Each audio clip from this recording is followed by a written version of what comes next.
For today, Anong ginagawa mo? gagawa tayo ng fish fillet. Fish ba yan? Chicken fillet pala. Mali agad. Ang gagamitin nating instead of flour or crispy fry, ang gagamitin natin ay Di may flour din yun, alam ko eh. walaan nyo kung anong gagamitin natin instead of ano. Huh? Ito. Yan. Ano yan? Doritos. Doritos. Chips. Doritos chips. Dudurugin natin.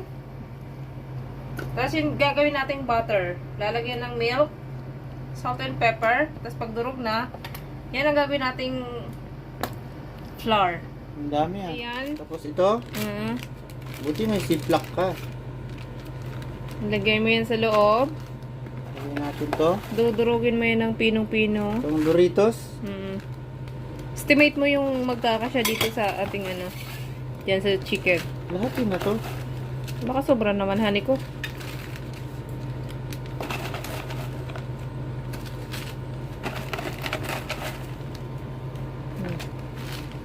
Tama na, baka magputok yung ano, plastic.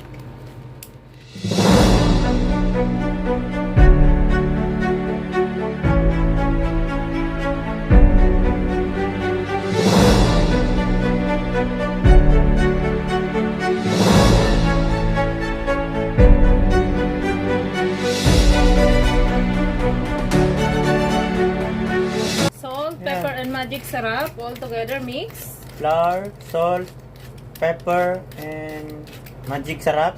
Hindi talaga nawawala yung magic. Just mix it all together. And then,